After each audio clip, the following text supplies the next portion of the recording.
Hello दोस्तों, स्वागत है आपका हमारे चैनल संख्यानंद पर। जैसा कि हम 9.1 कर रहे हैं कक्षा 10 का। तो देखिए, हमने पिछले वीडियो में प्रश्न क्रमांक तीसरा कर लिया था। आज की वीडियो में हम प्रश्न क्रमांक चौथा से करेंगे। तो प्रश्न क्रमांक 4 बोल रहा है कि भूमि के एक बिंदु से जो मीनार के पाद बिंदु से 30 मीटर की दूरी पर स्थित है, मीनार के शिखर का उन्नयन कोण 30 डिग्री है, मीनार की ऊंचाई ज्ञात कीजिए। तो देखिए, सवाल बहुत सिंपल है।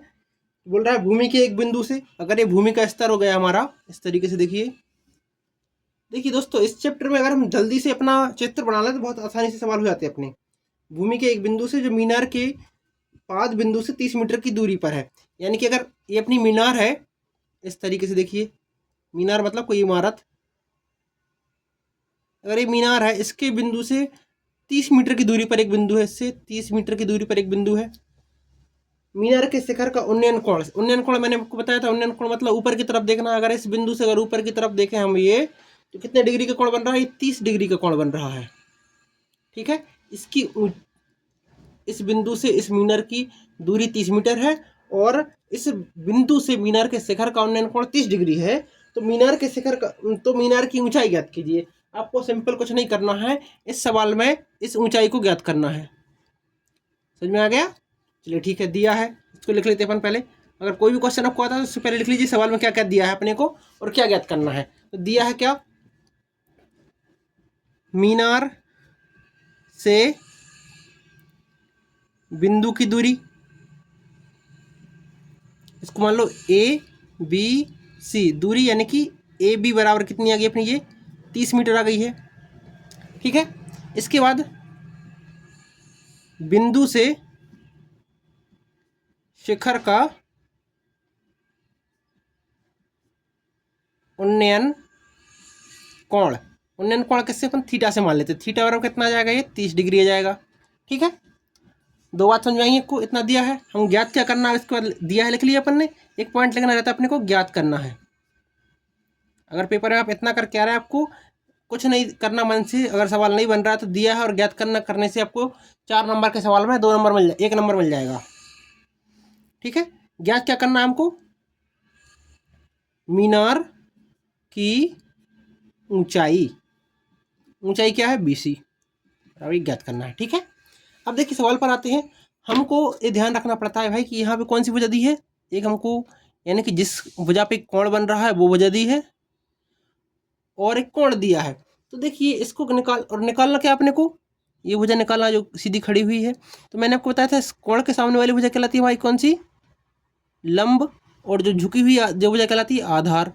तो आप मुझे बताइए, क्या कोई सा अपना ऐसी त्रिकोणमिति का अनुपात है जो लंब और आधार में संबंध बताता हो? तो अब लिख नहीं सकते हैं भाई, हम जानते हैं, क्या जानते हैं कि जो लंब बटे आधार होता है हमारा, इसको क्या बोलते हैं हम? Tan theta. ठीक है, इतना तो आपको याद होगा। चलिए ठीक है, आगे देखते हैं हम। अगर ऐसा लंब बटे आधार और टेन थीटा है तो मान रख के देखें इसमें हम। तो लंब का मान तो नहीं पता हमको, तो लंब का रहने दीजिए लंब, लेकिन आधार का मान पता है हमको। आधार का मान कितना था यहाँ पे? 30 मीटर, 30 लिख लिया हमने, बराबर टेन थीटा का मान कितना था अपने पास? 30 था, तो 30 डिग्री लिख लिया। ठीक है, अब देखिए यहाँ पर लंब बटे 30 बराबर टेन, 30 का मान कितना होता है? 30 का मान होता है 1/3। ठीक है, टेन 30 का मान कितना होता है? तो लंब का मान कितना हो जाएगा? 30 इसके पास जाएगा यहाँ ऊपर, तो क्या हो जाएगा? 30/3। ठीक है, लंब का मान हो गया। अपन 30/3 वैसे भी लिख सकते थे कि 3 गुणा 10/3। अब ऐसा लिखने से क्या फायदा कि जो हमारा 3 लिखा रहता है ना, इसको अपन इस तरीके से लिख सकते थे, करनी 3 गुणा करनी 3 गुणा 10। ठीक है, 3 को हमने लिख लीजिए करनी 3 और 10/3 चल रहा है अपना। ठीक है, तो अगर एक करनी 3 से करनी 3 कट जाएगा तो लंब का मान कितना आ जाएगा अपने पास? लंब किसके बराबर था हमारा? लंब था मीनार की ऊंचाई के बराबर। देखिए, मैंने आपको बताया था जो लंब हमारा किसके बराबर है? मीनार की ऊंचाई के बराबर। लंब यानी कि मीनार की ऊंचाई कितनी है? बराबर 10/3। ये आपका आंसर हो गया। बहुत सिंपल सवाल है। इसी तरह आगे वाला सवाल देखते हैं हम। प्रश्न क्रमांक 5वां। प्रश्न क्रमांक 5 जो आपकी स्क्रीन पर है, देखिए कि भूमि से 60 मीटर की ऊंचाई पर एक पतंग उड़ रही है। पतंग की डोरी में को अस्थायी रूप से भूमि के एक बिंदु से बांध दिया गया है। भूमि के साथ डोरी का झुकाव 60 डिग्री है। यह मानकर कि डोरी में कोई ढील नहीं है। डोरी की लंबाई ज्ञात कीजिए। देखिए इस सवाल में भी बहुत सिंपल तरीका है। कैसा कि भूमि से 60 मीटर की ऊंचाई पर, यानी कि अगर ये हमारा भूमि का स्तर हो गया, इससे 60 मीटर की ऊंचाई पर, ये 60 मीटर मान लें हम, 60 मीटर है ये, इतनी ऊंचाई पर क्या उड़ रही है? पतंग उड़ रही है। ठीक है, और इस पतंग की डोरी कहाँ पर? जमीन पर एक बिंदु पर बंधी हुई है। ठीक है, तो ये जो कि डोरी कितने डिग्री का कोण बना रही है? 60 डिग्री का कोण बना रही है। तो आपको ज्ञात क्या करना है? यह मानकर कि डोरी की लंबाई ज्ञात करना है। मतलब कि ये पतंग जिस डोरी से बंधी हुई है, अगर ये पत्थर से यहाँ पे हमने एक पतंग को बांध दिया यहाँ पर ये, तो इस डोरी की लंबाई ज्ञात करना अपने को। समझ में आया? यानी कि जो पतंग की जो जमीन से कितनी ऊंचाई पर उड़ रही है? 60 मीटर की ऊंचाई पर, और ये आधार से 60 डिग्री का कोण बना रही है। तो हमको ज्ञात करना है इस डोरी की लंबाई। देखिए डोरी की लंबाई यानी कि यहाँ पर तो रहा होगा कोण 90 डिग्री का कोण, क्योंकि ऊंचाई तो सीधी 90 डिग्री पर ही निकलती है। अपने सामने मैंने बताया था इस त्रिभुज की जो अपना कोण रहता है, इसके सामने वाली भुजा क्या कहलाती है? अपनी लंब। और इसके समकोण त्रिभुज के सामने वाली भुजा क्या कहलाती है? कर्ण। यहाँ भी एक समकोण त्रिभुज दिखाई दे रहा है हमको। तो हम देखिए समकोण त्रिभुज में अगर हमको डोरी की लंबाई निकालना है तो हम कर्ण का मान निकाल सकते हैं डायरेक्ट। अगर हमको कर्ण का मान मिल जाएगा वही डोरी का लंबाई रह जाएगी। तो देखिए लिख लें हम पहले, दिया है और ज्ञात करना है। दिया है पतंग की ऊंचाई कितनी, इसको त्रिभुज मान लेते हैं, ए बी सी त्रिभुज बना लेते हैं। ऊंचाई BC बराबर कितनी आ जाएगी? 60 मीटर। और पतंग से बना कोण, यानी पतंग की डोरी से जो कोण बन रहा है यहाँ पर, उसका मान कितना है? थीटा बराबर हो जाएगा अपना 60 डिग्री। तो देखिए आगे अपन समझ सकते हैं इसको कि भाई हमको इतना लिख लिया हमने। इसके बाद हमको ज्ञात करना है, क्या ज्ञात करना है हमको? हमको ज्ञात करना है डोरी की लंबाई, यानी कि क्या है? AC, इसको ज्ञात करना है। अब यहाँ पर मान सकते हैं कि AC बराबर क्या है? अपना कर्ण है। ये हमको ज्ञात करना है। और हमको ने दिया क्या है? BC दिया है।